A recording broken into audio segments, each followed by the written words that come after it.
Ya, halo guys, berjumpa kembali dengan gua. Ya, kali ini gua memunculkan diri kembali di awal pembuka video dan kali ini gua sengaja bikin narasinya tanpa nyusun teks terlebih dahulu ya.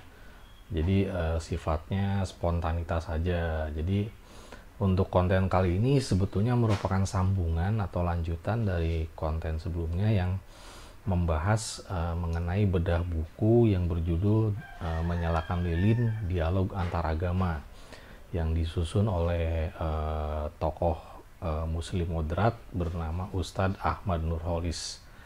Ya, di sini beliau merupakan salah satu pendiri organisasi Nirlaba, ICRP atau Indonesian Conference on Religion and Peace.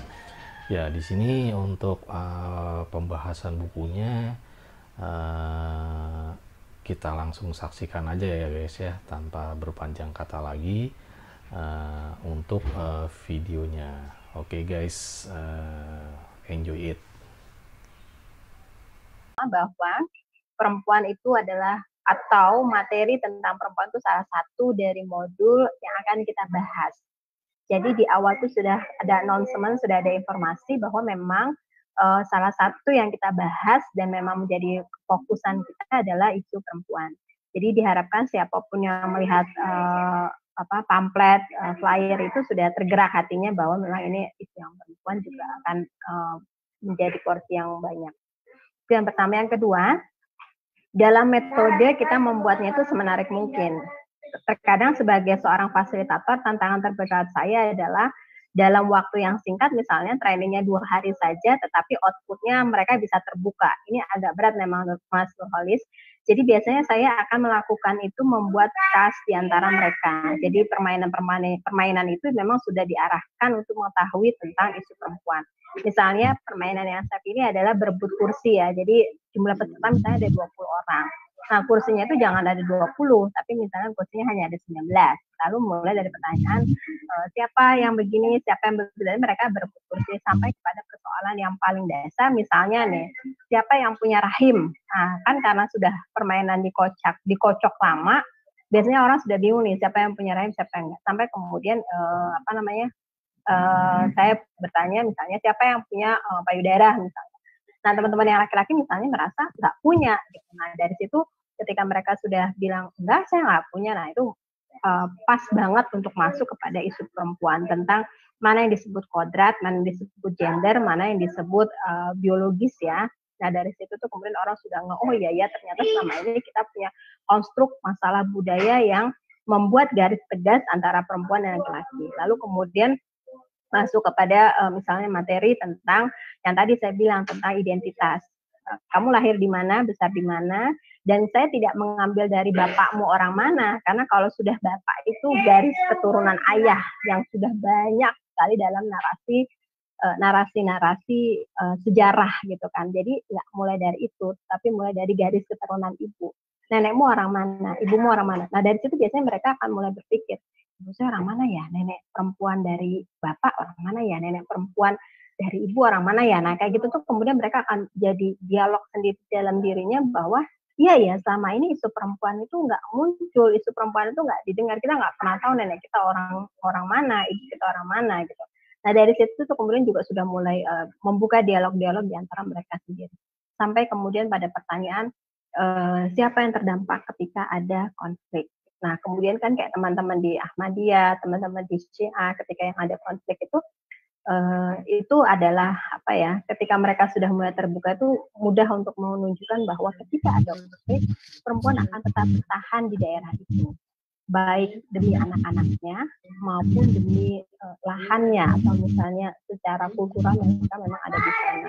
Sedangkan laki-lakinya itu bisa keluar dari wilayah itu tanpa membawa anak dan tanpa membawa istri. Ini yang kita sebut dalam 1325 ya, resolusi PBB 1325 bahwa perempuan itu menjadi penting dilihat karena memang perempuan itu adalah perempuan yang terdampak dan kemudian tidak dilirik oleh banyak orang. Nah dari situ kemudian mulai cerita kita ketika ada di wilayah konflik, seberapa jauh misalnya tendanya petugas keamanan dengan masyarakat, seberapa dekat akses air terhadap perempuan, berapa jumlah WC ataupun tempat air bersih, seberapa banyak untuk perempuan dan laki-laki, apakah sama atau jumlah berbeda. Ketika mereka bilang sama, maka kemudian itu bisa menggali pada isu gender, bahwa kalau yang dibilang adil itu bukan sama, itu perempuan harus lebih banyak, karena perempuan punya peran-peran reproduksi seperti menstruasi, hamil dan melahirkan, yang dia butuh akses terhadap air itu lebih banyak dibandingkan laki-laki yang misalnya hanya buang air kecil saja. Tapi kalau perempuan yang menstruasi kan dia harus ganti pembalut, dia harus memastikan tetap higienis tubuhnya dan lain sebagainya. Nah, hal-hal ini menjadi penting dibahas. Nah, kemudian juga strategi selanjutnya adalah di awal itu kalau saya mau pelatihan itu saya biasanya akan mempelajari CV masing-masing peserta. Nah, dari mempelajari CV masing-masing peserta, saya pikir semua teman-teman fasilitator juga pasti akan mempelajari itu ya. Ketika saya mempelajari CV masing-masing peserta itu, saya sudah punya background di kepala saya. Oh, si ini punya kelebihan ini, si ini punya kelebihan ini, si ini punya pengalaman ini gitu. Nah, selain itu juga dalam form pelatihan biasanya kita akan menuliskan tentang pemahaman mereka tentang konflik itu seperti apa, bagaimana isu perempuan di dalamnya. Nah, kayak gitu tuh akan menjadi bahan dasar ketika memetakan grade pengetahuan peserta. Memang yang paling heboh nanti ketika pelatihan adalah pertanyaan siapa yang berhak menjadi imam, baik dalam agama Islam, Kristen, Katolik, Bahai, Buddha, Hindu, Konghucu, itu semua akan ramai karena di kepalanya mereka itu pemimpin agama itu adalah laki-laki. Nah, ini adalah strategis juga untuk menunjukkan bahwa apakah dalam perjalanan sejarah keagamaan selama ini perempuan tidak punya kontribusi dalam agama. Di situ juga nanti akan kaya, bahwa nanti masing-masing dari teman-teman itu akan cerita, oh iya ya sebenarnya ada. Kenapa ya kita nggak mendalami isu ini, bahwa dalam agama, katakanlah dalam agama Islam itu banyak perempuan yang namanya disebut dalam Al-Quran, tapi kita nggak pernah sadar untuk itu. Nah, kayak gini-gini adalah strategi-strategi yang bisa dibangun untuk menunjukkan kepercayaan diri pada setiap peserta bahwa perempuan itu adalah manusia yang merdeka, manusia yang cerdas, yang dia dalam sepanjang sejarah juga diliput kiprah-kiprahnya, tetapi baik sengaja ataupun tidak sengaja, itu baik sengaja ataupun tidak ditenggelamkan dalam narasi-narasi sejarah. Kira-kira itu Mas Suhalis yang bisa saya bagi. Ya, baik Mbak Yuli, sharingnya ya menanggapi pertanyaan dari Mbak Desi tadi gitu. Terima kasih pertanyaannya. Ya, selamat datang, selamat bergabung Bang Ridwan yang namanya masih di negara seberang nih. Halo Bang Ridwan. Oh, mungkin sambil tiduran beliau ini. Baik, mungkin yang lain yang hendak berbagi cerita atau bertanya, gitu silakan. Ada Bang Subhan Saleh ini di Makassar, kemudian ada Bang Gabriel, silakan.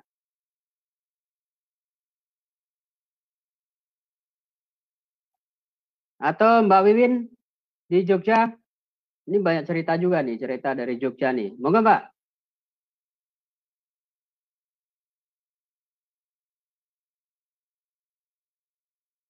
Ya, terima kasih. Maaf saya ini ya, sambil ini soalnya agak nggak enak badan, jadi nggak usah pakai ini video.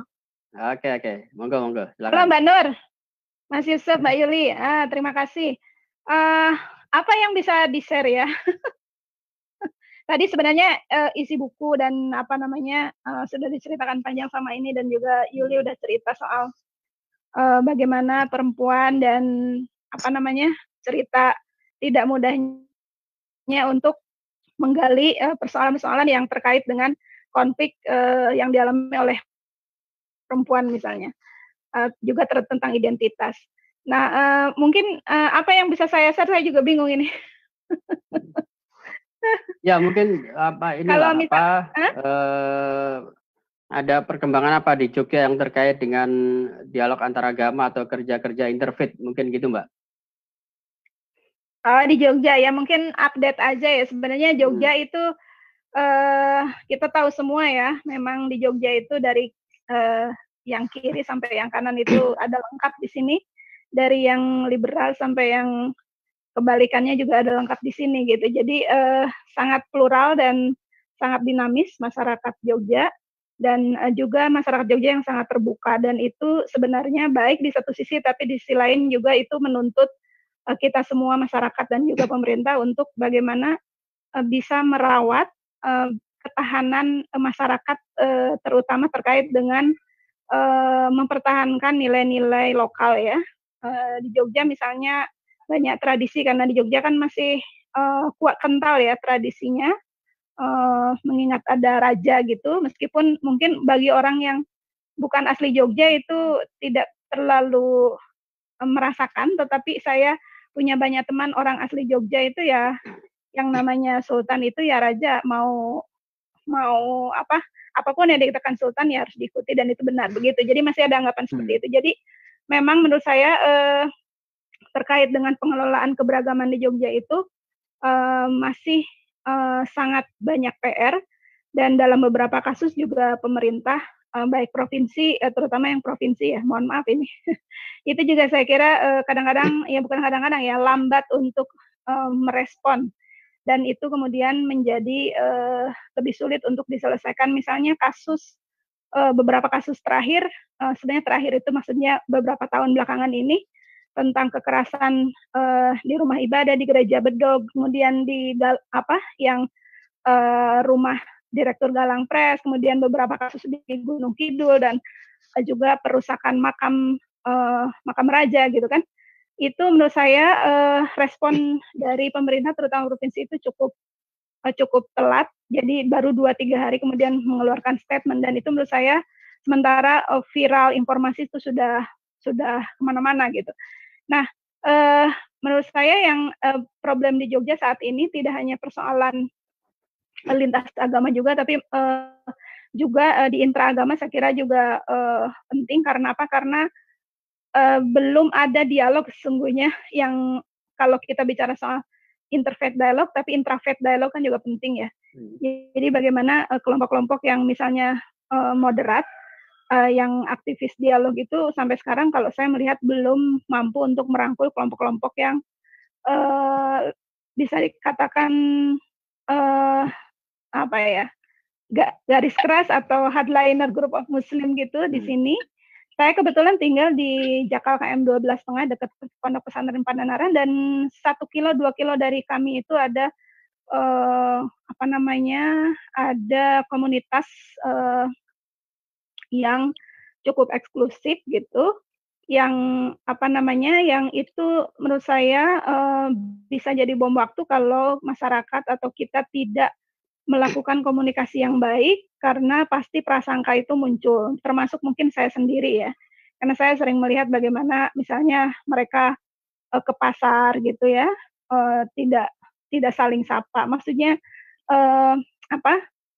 kita pingin senyum aja karena nggak melihat, rata-rata pakai cadar juga, jadi kita juga susah gitu kan untuk melihat bagaimana dia tersenyum. Tapi bagaimana kita bisa kemudian melakukan komunikasi di internal Muslim misalnya, karena saya kira ini penting. Kalau tidak dimulai, ya itu PR-nya semakin besar gitu. Saya kira itu sih sementara dari Jogja. Dan terkait dengan COVID-19 ini, saya kira Jogja, Sleman sebentar lagi mau diberlakukan PSBB. Karena kasus terakhir ini masih menunggu hasilnya, kasus di mana namanya itu, di Indogrosir ya. Jadi ya itu masih menunggu 60 orang apakah positif atau enggak. Kalau itu positif maka diberlakukan PSBB. Jadi di Jogja ini sekarang setelah sebulan saya melihat, saya juga baru 2 kali ke bawah itu ke kota, tapi sudah mulai ramai dan banyak yang tidak memakai masker misalnya, padahal corona ini masih belum selesai. Nah, gerakan-gerakan solidaritas yang sifatnya lintas iman itu di sini saya kira juga sudah banyak yang melakukan ya, Gus Durian ya, teman-teman beberapa kelompok-kelompok di internal misalnya seperti gereja, Santikara dan sebagainya, termasuk juga misalnya di Wihara juga mereka melakukan itu. Tetapi saya kira memang persoalannya karena di Jogja ini kan ada banyak kelompok masyarakat yang mungkin juga soal pendataan. Jadi bagaimana kami ya saya di Sri Kandi Lintas Iman itu melakukan survei internal, dan ada beberapa mahasiswa, sebenarnya ada banyak ya, banyak tuh dikatakan ya bisa lebih dari 10 gitu, teman-teman yang tidak tersentuh bantuan sama sekali karena mereka adalah student yang tinggal di sini, yang tidak ber-KTP sini, tetapi mereka sesungguhnya terdampak karena mereka tidak menerima dari orang tuanya lagi gitu, bantuan finansial karena orang tuanya terdampak. Dan itu selain itu juga banyak teman-teman yang profesinya adalah freelancer. Freelancer ini yang juga jarang dilihat gitu sebagai yang rentan, yang terdampak. Karena ketika freelancer, maka ketika ada lockdown, ketika ada kebijakan untuk kerja dari rumah itu, maka kerjaannya menjadi ditangguhkan atau bahkan di cancel. Jadi itu sih dari saya. Terima kasih. Mohon maaf kalau kepanjangan. Assalamualaikum warahmatullahi wabarakatuh. Waalaikumsalam warahmatullahi wabarakatuh. Baik, terima kasih Mbak Wiwin untuk sharingnya. Ya, selanjutnya silakan teman-teman yang mau berpartisipasi dalam diskusi siang kita hari ini. Ada Pak Iqbal, Mas Iqbal Arsyad, kemudian ada Bang Ali Imron. Silahkan yang mau berbagi cerita atau mungkin bertanya kepada ketiga narasumber. Ustaz Nurholis, Ya. saya mau tambahkan sedikit.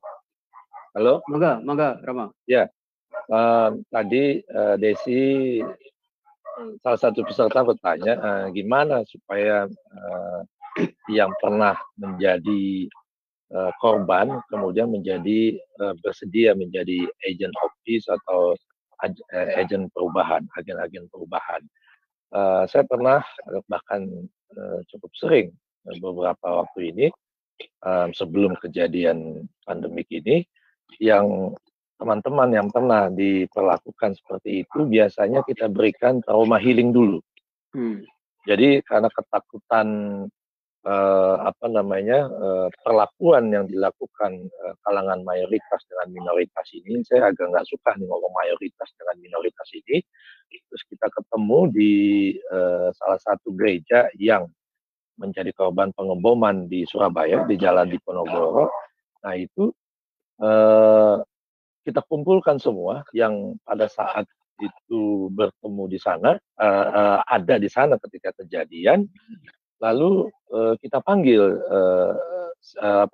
kalangan psikiater untuk memberikan trauma healing kepada mereka, dan saya bagiannya memberikan meditasi, keheningan, bahwa accepting is healing sebenarnya.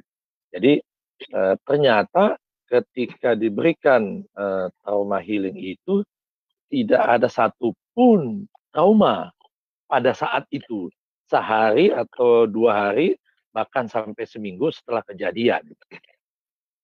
Nah itu kita berikan konsultasi gratis trauma healing itu. Namun ketika sebulan, 2 bulan, 3 bulan, 6 bulan, bahkan hampir setahun ini, ada beberapa laporan, ini yang menarik ini, ternyata ketika mereka mendengar suara dong gitu, petasan, padahal petasan, gitu, ternyata itu membuat dia langsung terpicu lagi ingatannya ketika dia mendengar bom meledak pada saat mereka atau dia itu berada di tempat kejadian. Gitu. Nah, jadi ini yang membuat kalangan psikiater, ahli trauma healing ini, ahli self healing ini, kemudian ketemu lagi, Pak gimana nih Pak Yusuf itu? Kita ketemu aja lagi, kita diskusi lagi. Ternyata tidak cukup kita, tidak hanya di awal kita menggawangi mereka, menemani mereka supaya tidak ada trauma, gitu. Ternyata efeknya itu tidak pada saat ini. Bisa jadi 6 bulan kemudian, bisa jadi 1 tahun kemudian, ketika hal-hal yang sama terjadi, dialami oleh mereka, yang padahal itu boleh jadi bukan ledakan bom, bisa jadi itu ledakan petasan atau ban mobil, ban bus meledak, bocor, kemudian meledak dan sebagainya itu. Nah ini yang menarik ini. Jadi kemudian kita kumpulkan kembali teman-teman yang kemarin kita pikir mendapatkan trauma akibat pengumuman itu, tapi ternyata enggak. Nah, beberapa bulan kemudian traumanya itu kemudian muncul, ketakutan itu. Akhirnya kemudian sedikit-sedikit ada nih suara apa nih? Oh, ini ada apa nih? Kayak gitu. Nah itu. Jadi kita temani paling tidak di awal, di tengah, dan di akhir gitu. Dan selalu kita keep kontak kepada mereka, selalu terhubung pada mereka. Jangan-jangan malah makin parah nih kalau misalnya kita anggap oh nggak apa-apa, udah kita diamin aja, lost kontak. Nah ternyata banyak teman-teman yang mengalami traumanya setelah 3-6 bulan bahkan hampir setahun gitu, masih ada rasa-rasa itu yang di awal mereka tidak merasakan apa-apa. Itu tambahan sedikit dari pertanyaan Mbak Desi. Terima kasih. Ya. Baik, terima kasih Romo Yusuf. Ya, saya pada saat pengumuman beberapa rumah ibadah di Surabaya itu pas sedang di Surabaya gitu ya. Lalu kemudian sebulan berikutnya saya datang lagi ke Surabaya, berkunjung ke rumah-rumah ibadah tersebut. Nah, selalu ketemu dengan romonya, dengan pendetanya, dan juga ada juga ketemu dengan salah satu ibu yang ponakannya itu ikut menjadi korban yang ada anak kecil itu, Romo, pada saat itu. Itu juga cerita kalau kemudian melihat perempuan dengan mengenakan cadar gitu ya, itu langsung teringat dari peristiwa itu gitu. Jadi memang tidak mudah untuk menghilangkan sama sekali trauma yang ada gitu. Yeah. Perlu waktu panjang untuk bisa melupakan gitu. Yeah. Itu kalau dari perspektif korban gitu. Baik, silahkan kembali yang akan berbagi cerita. Ada Pak Ayub Bagus, ada Bang Gabriel, ada Pak Sandi, monggo. Ada Bang Iqbal, ada Mbak Letizia atau Fani. Silakan, kita masih ada waktu 30 menit lagi, ini masih lumayan panjang. Ya, Mbak Desi? Ada yang ingin disampaikan? Silakan.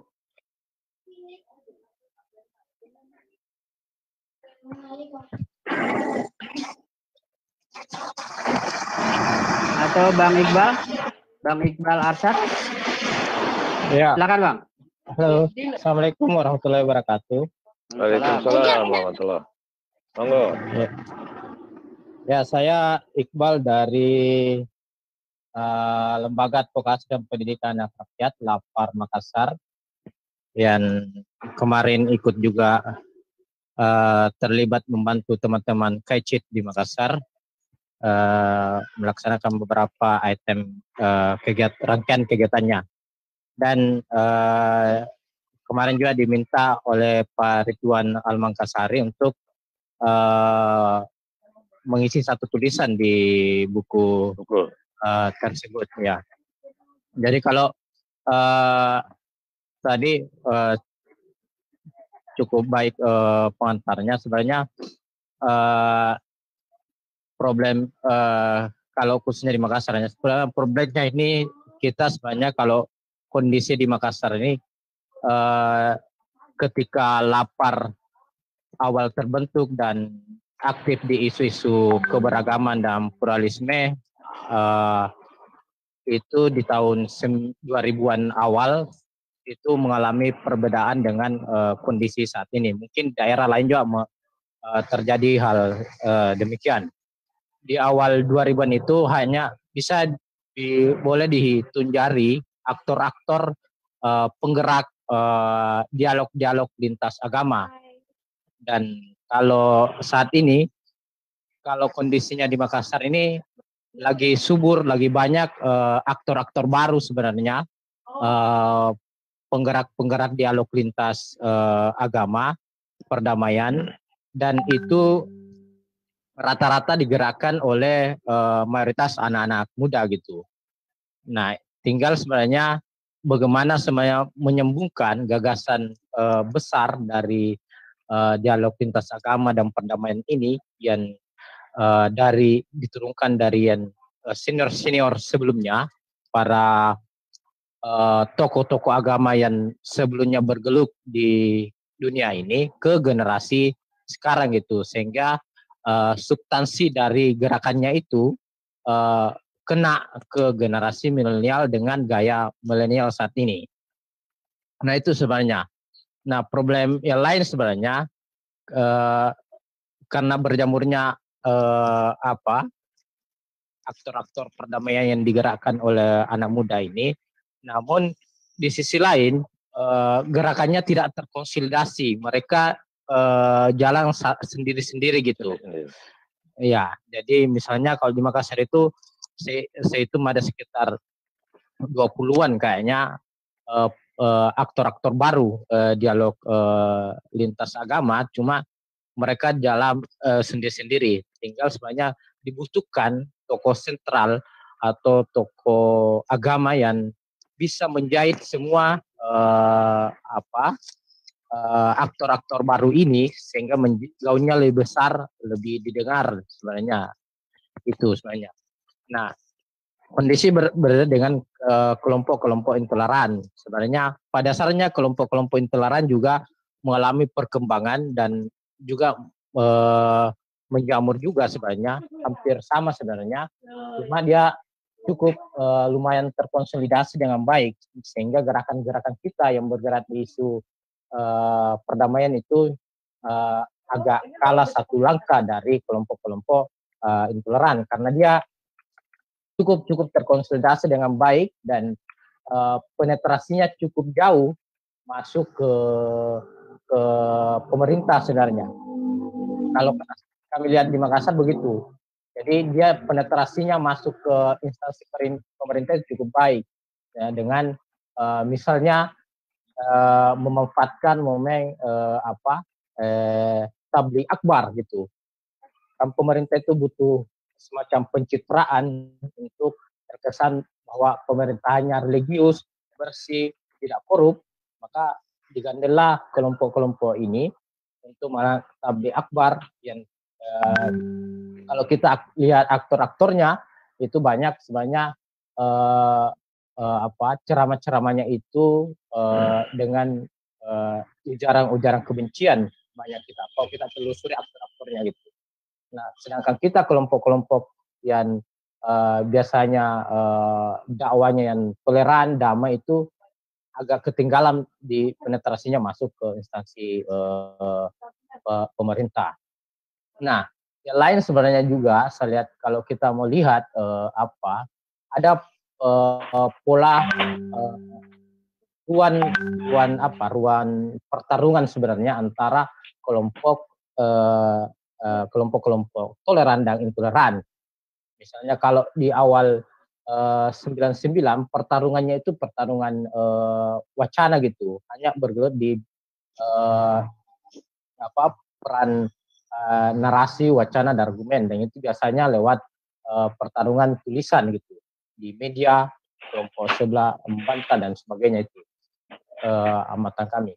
Nah, masuk sejak terbentuknya banyak prom-prom pembela dan sebagainya, itu kelompok intoleran ini sudah melakukan aksi-aksi lebih ekstrim sebenarnya dengan tindakan-tindakan nyata dengan kekerasan gitu di lapangan kita lihat gitu. Tentu kita kelompok-kelompok yang toleran tidak mengikuti jejak seperti itu, gesekan dengan aksi kekerasan gitu. Nah sekarang sebenarnya diperparah lagi karena selain bertaruhnya di dunia nyata, kita bertaruh gagasannya di dunia nyata, kita juga sudah bertarung di media sosial gitu. Jadi pertarungannya sekarang di media sosial. Jadi siapa yang kreatif dan banyak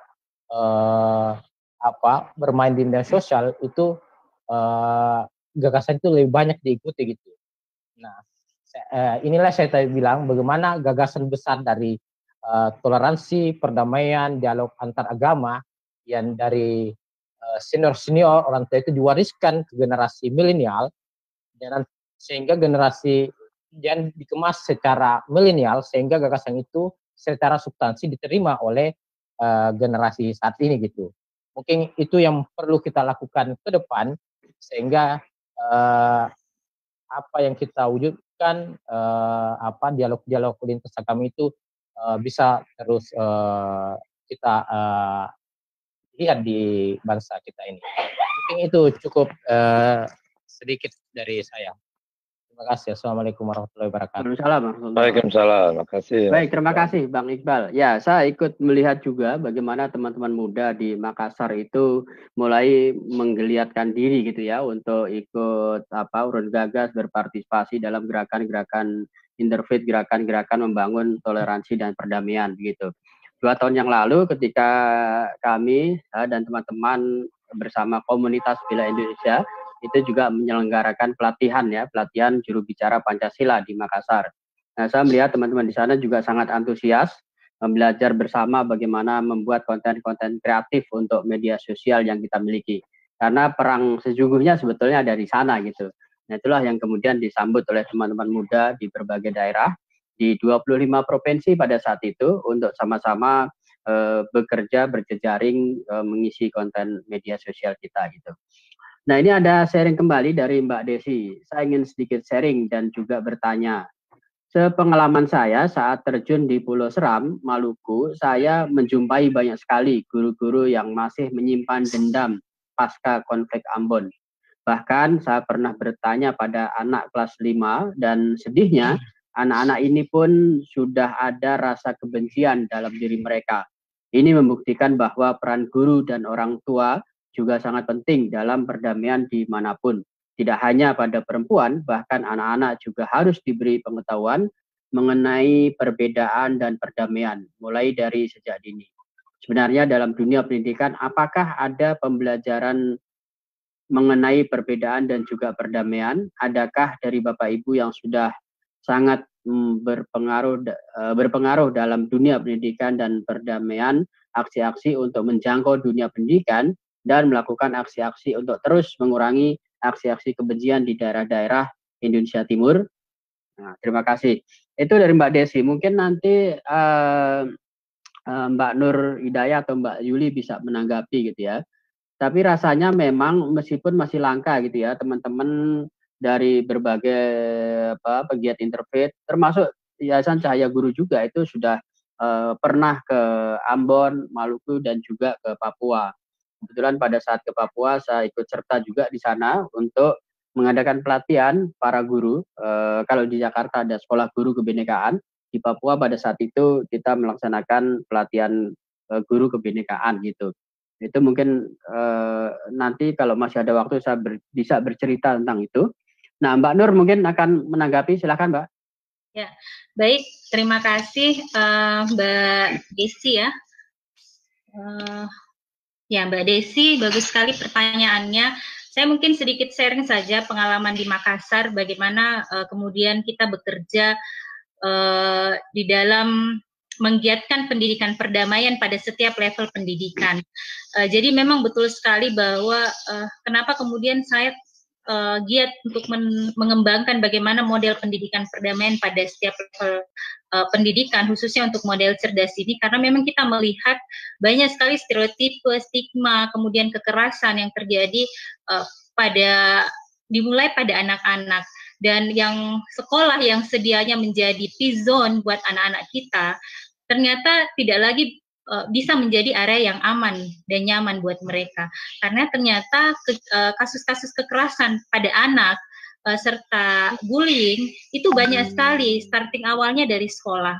Nah, yang lebih membuat kita sangat prihatin juga, kegiatan ini tidak hanya oleh sesama siswa, tetapi juga terjadi antara guru dengan siswanya sendiri. Nah, ini kemudian saya rasa tadi saya senang sekali dengan Ibu Heni Girada dari Cahaya Guru ya, yang sudah telah bekerja sangat lama, khususnya bagaimana dunia pendidikan kita ini dan bagaimana merancang sebuah kurikulum pendidikan perdamaian itu terintegrasi di dalam kurikulum pendidikan. Nah, ini sekarang yang menjadi kita sekarang ya, tugas kita di yayasan bagaimana kemudian bisa menggolkan kurikulum itu bisa terintegrasi dengan pendidikan perdamaian. Nah, saat ini mungkin kalau kita masih menargetkan bagaimana membantu para guru, kita sudah melakukan training of trainer untuk beberapa sekolah dan guru untuk melakukan pendidikan perdamaian. Minimal mereka bisa mengintegrasikan masuk ke dalam program pengembangan diri bagi siswa.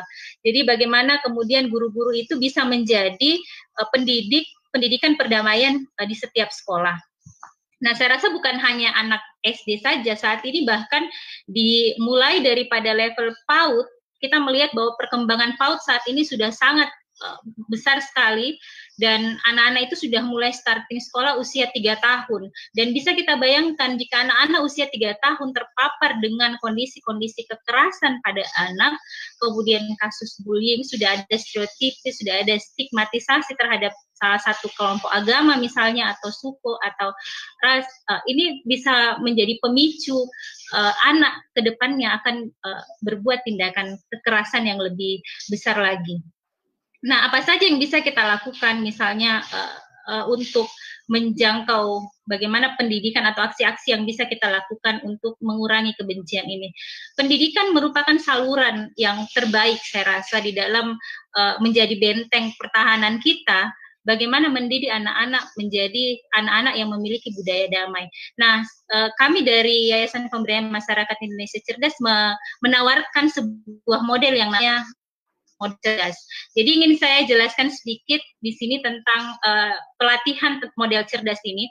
Jadi caring, empati, diversity, awareness sampai dengan spirituality itu adalah sebuah pilar yang kita bangun di mana kontennya akan berbeda jika itu masuk ke ranah SD, TK, SMP, SMA sampai perguruan tinggi serta community leaders. Nah, semua komponen ini menjadi dasar buat kita menanamkan nilai-nilai perdamaian dan nilai-nilai kemanusiaan. Kita memahami bahwa saat ini nilai-nilai kemanusiaan sudah mulai tergerus dengan era modernisasi, globalisasi, ilmu pengetahuan dan teknologi yang semakin luas. Pengetahuan yang luas, kemudian penggunaan teknologi ternyata juga memberikan dampak yang negatif dalam dunia pendidikan saat ini, di mana itu juga menjadi media, secara tidak langsung menjadi media yang menimbulkan kekerasan juga pada anak dan bisa membuat anak kemudian bertindak dalam skop kekerasan itu sendiri. Oleh karena itu, bagaimana di sini peran kita meningkatkan peran guru di sekolah, di mana mereka bisa menjadi agent of peace buat anak-anaknya. Yang selama ini mungkin kita sudah punya program pemerintah sekolah ramah anak. Jadi bagaimana kemudian guru mampu melihat tahap pertumbuhan dan perkembangan anak sesuai usia dan melakukan program-program pendidikan sesuai dengan tumbuh kembang anak itu sendiri. Nah, ini mungkin yang coba juga kita integrasikan masuk ke program kita yang mungkin berbeda. Mudah-mudahan ini bisa banyak membantu juga kolaborasi mungkin nanti dengan Ibu yang dari Cahaya Guru tadi, Ibu Heni. Saya senang sekali bisa mendengarkan beberapa pengalaman dari beliau selama ini di dalam memberikan pelatihan. Jadi memang saat ini memang kita punya tugas yang besar di dalam membantu pemerintah dan khususnya untuk menciptakan ruang-ruang dialog. Saya rasa menciptakan ruang dialog antar agama atau lintas iman dalam hal ini salah satunya juga tidak hanya untuk bagaimana kemudian menumbuhkan rasa cinta dan damai, tetapi juga bagaimana anak-anak kita itu memiliki nilai-nilai kemanusiaan, sehingga gerakan-gerakan sosial kemanusiaan yang selama ini kita lakukan dari lembaga itu betul-betul bisa memberikan pemahaman bagaimana manusia memiliki fitrah di muka bumi, itu adalah sebagai manusia yang bisa bermanfaat buat orang lain, senantiasa melakukan kebaikan. Sehingga di sini bisa kita lihat bahwa nilai-nilai kemanusiaan itu sangat luas sekali, tidak terbatas pada hal-hal yang bersifat ideologis, apalagi teologis. Oleh karena itu, saya rasa di dalam membangun budaya damai di sekolah, pendidikan perdamaian yang ada di sekolah itu harus terintegrasi masuk ke dalam kurikulum, sehingga akan lebih mudah guru di dalam menyampaikan itu kepada anak-anak didiknya. Tetapi masalah yang banyak terjadi memang di lapangan, kita melihat guru-guru yang ada di sekolah itu memang tidak memiliki kompetensi perdamaian itu sendiri. Jadi bagaimana kompetensi tentang nilai-nilai perdamaian dan budaya damai untuk ditanamkan ke siswa, mereka memang masih sangat minim. Sehingga oleh karena itu butuh sekali effort yang besar dari kita semua penggerak perdamaian ini untuk bekerja sama dengan sekolah-sekolah, bagaimana membantu mereka merumuskan sebuah kurikulum yang sudah terintegrasi di dalamnya pendidikan perdamaian. Saya rasa memang pemerintah sudah memasukkan pengembangan diri ya, salah satu kompetensi pengembangan diri di sekolah. Tetapi ini pun juga kita melihat belum berkembang dengan baik. Oleh karena itu, salah satu cara kita kemarin adalah mencoba masuk pada komponen pengembangan diri siswa. Nah, beberapa sekolah yang kita sudah lihat juga dan coba kita berkolaborasi dengan sekolah yang sudah memantapkan diri untuk menjadi sekolah ramah anak pun, sebenarnya guru-gurunya belum mampu untuk mendeliver ya, belum mampu menyampaikan sebuah pesan-pesan damai pada saat mereka mengajar. Jadi mungkin ini juga merupakan tugas kita bersama, bagaimana kita bisa membantu guru-guru yang ada di sekolah. Saya rasa memang tidak banyak sekolah yang kemudian melatih guru-gurunya untuk pendidikan perdamaian ini. Tapi ini menjadi hal yang sangat penting ke depannya dengan melihat perkembangan perkembangan pendidikan ya, dunia pendidikan saat ini yang membutuhkan bagaimana pengembangan anak-anak didik kita ke depan supaya mereka bertindak atau berperilaku yang jauh dari tindakan-tindakan kekerasan, stereotipe, kemudian stigmatisasi, sehingga kita bisa betul-betul membangun budaya damai itu. Dan kita bisa melakukan ini dengan aksi-aksi yang sederhana mungkin melalui sekolah-sekolah. Mungkin itu saja, Mas Hawis. Terima kasih. Letizia atau Fani, mohon izin bertanya, membahas konflik apakah perdamaian itu sama dengan trauma healing? Nah, mungkin Romo Yusuf atau Mbak Yuli, monggo, Mbak. Ya, Mas, siap. Ini pindah ya, tadi sinyalnya kayaknya putus-putus. Oke, ya. Ya, bisa merespon pertanyaan dari Mbak Letizia atau Fani, Mbak. Silakan. Iya, tadi saya juga mencatat di chat ada beberapa yang tanya ya, terutama soal bagaimana menjelaskan soal LGBT kepada peserta ya. Kalau saya sih melihatnya, kalau kita mau bahas LGBT, lihat dulu forumnya forum apa. Kalau misalnya forumnya adalah forum beragama, kebebasan beragama, apakah salah satu outputnya juga mau membahas tentang orientasi seksual? Karena LGBT itu adalah orientasi seksual, dan itu memang saya sarankan itu akan lebih tepat untuk membahas tema seksualitas atau kesehatan reproduksi kalau mau membahas tentang LGBT, karena ragam tentang LGBT itu kan kromosomnya banyak ya, dan ini memang butuh waktu yang kurang lebih nggak bisa training cuma 2 hari gitu. Itu saran saya yang pertama. Yang kedua, kalau misalnya soal trauma healing, ini metodenya ada berbagai macam cara. Trauma healing itu bisa menjadi salah satu metode pendekatan saja. Tetapi kalau saya boleh kasih tanggapan, memang memaafkan ketika seorang menjadi korban atau menjadi korban maupun sebagai pelaku, itu memang tidak mudah ya, artinya butuh waktu dan prosesnya juga tidak langsung selesai. Jadi memang trainingnya tidak bisa 1 hari atau 2 hari. Itu kalau dalam pengalaman saya, dia merupakan training berkelanjutan. Bisa jadi ada 3-4 kali training, selama 1 kali training itu butuh waktu kurang lebih sekitar 3 sampai 4 hari, kurang lebih begitu. Dan proses untuk trauma healing itu tergantung modulnya, dia bisa pada level yang ke pertemuan ketiga, keempat, atau kelima, tergantung dinamika dari peserta itu sendiri. Kalau boleh saya menggambarkan, memang banyak teman-teman yang sudah melakukan itu ya, kayak teman-teman yang memang fokus kepada isu terorisme, Mas Nur Huda Ismail kalau nggak salah ya Mas. Beliau itu melakukannya adalah jadi terorisnya itu dikasih pisau tetapi untuk bikin rumah makan. Jadi merubah paradigma gunanya senjata itu untuk apa. Nah, saya pikir itu strategis. Kalau kami di Gerakan Perempuan itu misalnya kita menggunakan trauma apa ya, metode yang pertama pada saat pelatihan itu misalnya adalah mengenal tubuh. Nah, kemudian kita tanya dari bagian tubuh mana yang kamu pernah mendapatkan kekerasan atau diskriminasi. Dan ini memang tidak bisa pertemuan awal langsung ditanya begitu. Biasanya itu sudah pertemuan berjenjang seperti yang saya sampaikan tadi.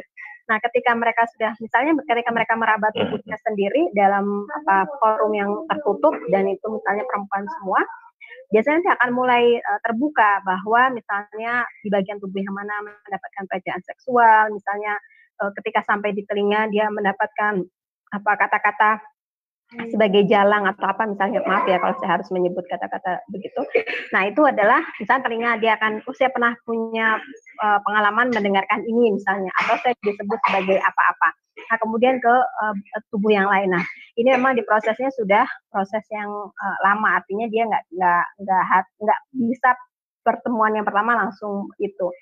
Kemudian juga nanti kita akan membuat, ini sekaligus tanggapan untuk Mbak Leti ya, kita misalnya nanti akan membuat kayak forum-forum kecil-kecil gitu loh. Jadi misalnya satu kelompok itu isinya maksimal adalah 5 orang, dia harus ganjil.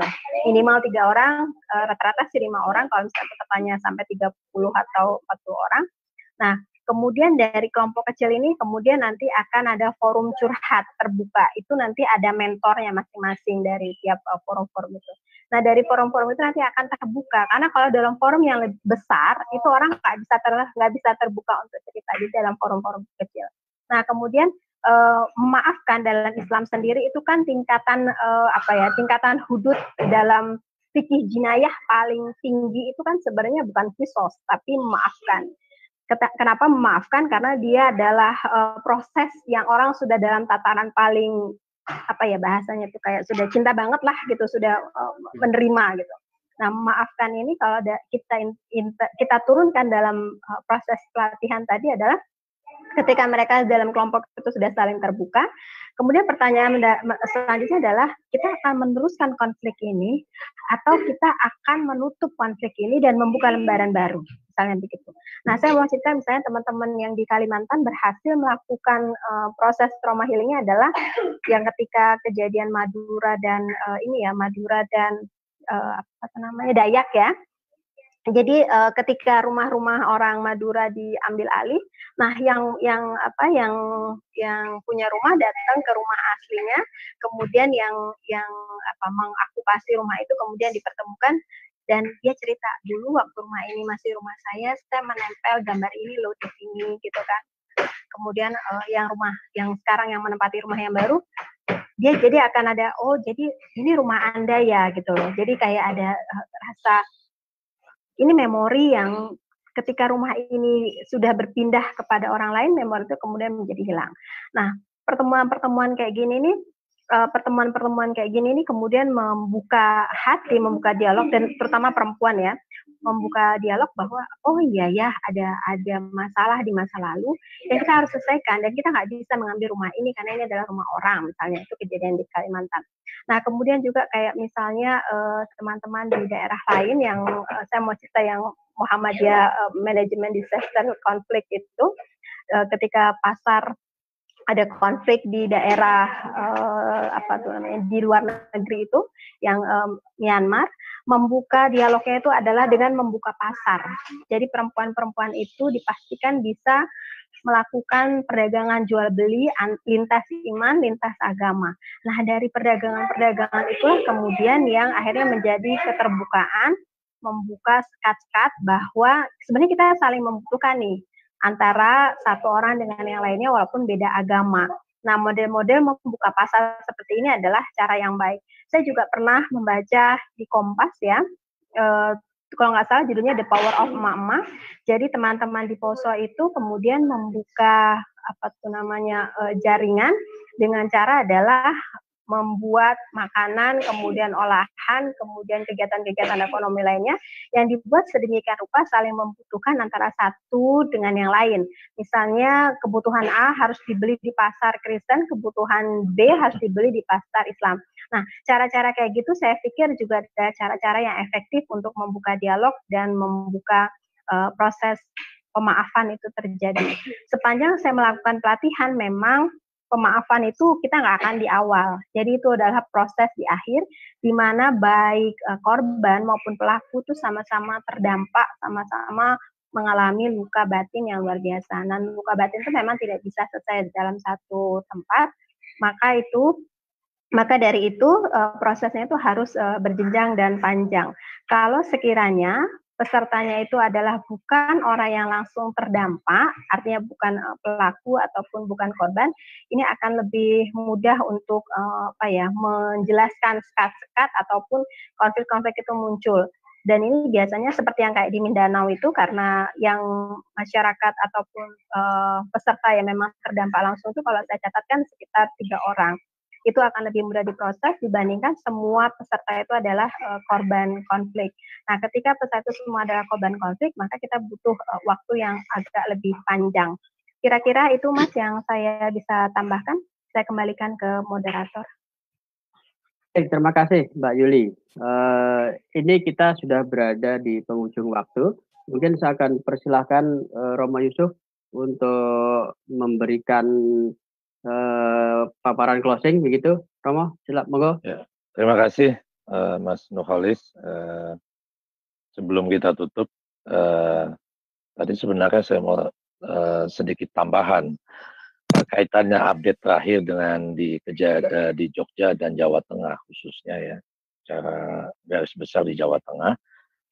November kemarin saya bertemu dengan semua pengurus bahkan owner hotel berbintang yang ada di Jawa Tengah, khususnya tempat-tempat wisata yang paling vital di Jogja, Solo dan sebagainya, Magelang, Semarang, dan ternyata luar biasa, benar tadi Teh Wiwin katakan bahwa penting kita melakukan dialog tidak hanya inter, tapi yang paling penting di kalangan utama Muslim ini adalah dialog intra-agama, Islam dengan Islam, yang betapa sekarang beragamnya pemahaman dan pergerakannya itu. Kejadian yang terakhir juga bagaimana dua komunitas besar yang ingin saling mengklaim bahwa saya yang paling berhak, komunitas kami yang paling berhak untuk mengadakan kegiatan di masjid yang notabene itu Masjid Sultan disebutnya itu kan, yang akhirnya sebenarnya bagi kalangan provokator ketika dua ormas besar itu sampai terjadi sesuatu, itu sebenarnya yang ingin dituju gitu. Itu sudah kami prediksi sebelumnya bulan November ketika kami bertemu dengan stakeholder di para elit Jawa Tengah, Jogja, Solo, Magelang, Semarang, ketemu di hotel Royal Ambarukmo. Bahkan di situ ada Sultan sebagai keynote speaker-nya. Kemudian dilanjutkan dengan asisten pribadinya, sekretaris pribadinya, staf ahlinya, yang pergerakan yang saya perhatikan juga pergerakan mereka ini dari pesisir itu, dari pinggir, kemudian masuk ke ring kedua, masuk lagi makin dalam, yang ternyata sekarang semua sudah semakin banyak berada di posisi di tengah, di pusat-pusat pemerintahan, di pusat-pusat di mana keramaian itu ada. Mereka sangat berperan dalam dunia bisnis, UMKM, dalam dunia digital, entrepreneur dan sebagainya. Nah, sampai saya diminta Pak Yusuf, coba kita bikin silabus untuk mengadakan forum dialog intra-agama di semua hotel-hotel berbintang di Jawa Tengah. Saya sanggupi itu, jadi buat proposalnya, kemudian saya berikan kepada asisten pribadi staf dan staf ahli gubernur itu, bukan gubernur Jogja dan Sultan sebenarnya, dan gubernur Ganjar. Lalu ternyata ada banyak penolakan di kalangan PHRI Jawa Tengah, khususnya di Jogja ini. Akhirnya ada beberapa GM yang saya kenal, saya datengin satu-satu itu di bulan Januari, dan kemudian kita sepakat untuk mengadakan safari Ramadan setiap hari selama Ramadan, berganti setiap hotel yang mengadakan, tapi dengan pembicara yang sama gitu. Namun dengan adanya pandemik ini acara itu kita tunda. Mudah-mudahan setelah pandemik ini pergi, acara itu bisa kita lanjutkan. Jadi sungguh sangat memprihatinkan sebenarnya, dan ini juga peluang tantangan buat kita para aktivis atau pemimpin agama untuk masing-masing membekali umatnya untuk bagaimana kita bisa saling menerima perbedaan dan merangkul keragaman pun walaupun di saat yang sama kita posisi NU sama NU tapi mazhabnya lain misalnya karena pendidikannya, karena latar budayanya, karena latar asal usulnya dan sebagainya. Kedua, sebagai closing, bahwa di mana ada kebahagiaan diri kita, maka di situ ada kebahagiaan tetangga kita. Di mana ada kebahagiaan tetangga kita, di situ sebenarnya ada kebahagiaan diri kita semua. Terima kasih Ustadz Nurholis atas luar biasa ini pertemuannya. Mbak Nur Hidayah, Mbak Yuli sebagai narasumber yang top, makro top, dan teman-teman semua yang gabung di Zoom ini, mudah-mudahan bisa ada sesi-sesi selanjutnya. Terima kasih. Monggo Mas Nurholis ditutup.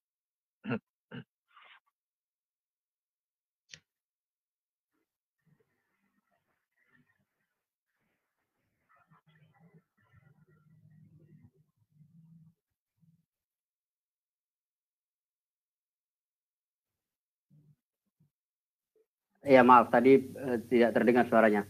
Baik, terima kasih Romo Daud, Mbak Nur Hidayah dan juga Mbak Yuli.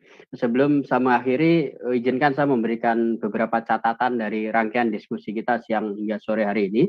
Pertama, rasanya saya merasa bahwa lilin dialog antar agama ini tidak hanya menyala ya, tapi berkobar sebetulnya. Karena beberapa teman dan terutama itu juga diinisiatifi oleh teman-teman perempuan gitu, the power of mama, yang itu tidak bisa kita abaikan, itu menjadi penting gitu. Nah, ke depan rasanya dialog antar umat beragama yang seringkali dijadikan sebagai ruang pembuka untuk terjadinya upaya saling berinteraksi, saling mengenal, itu bisa terus kita lakukan.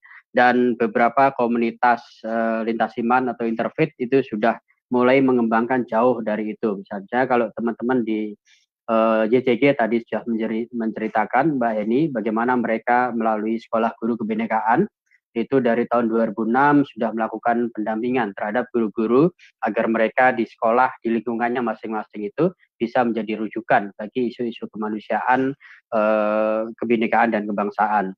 Dan juga kalau boleh cerita, kebetulan saya menuliskan juga di buku ini bagaimana melalui Peace Train Indonesia itu kami mencoba untuk menciptakan ruang perjumpaan gitu ya, anak-anak muda dan mereka yang pernah muda gitu untuk bisa saling temu, lalu kemudian berinteraksi, saling mengenal perbedaan masing-masing.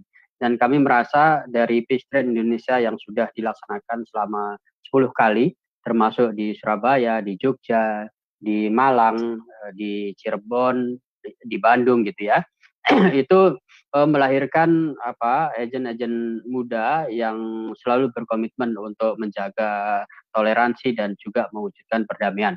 Nah, oleh karena itu kita berharap dari ruang diskusi daring ini mudah-mudahan bisa terus berlangsung di dunia nyata, di lingkungan kita masing-masing begitu. Sekali lagi terima kasih kepada Romo Yusuf, Mbak Nur Hidayah, Mbak Yuli. Sampai ketemu pekan depan dalam tema buku yang berbeda. Terima kasih. Assalamualaikum warahmatullahi wabarakatuh. Selamat sore. Salam sejahtera bagi kita semuanya. Terima kasih. Terima kasih Mas Nurholis, terima kasih teman-teman semua tanggapannya. Saya juga banyak belajar dan mencatat semuanya. Terima kasih. Assalamualaikum. Terima kasih semua. Terima kasih.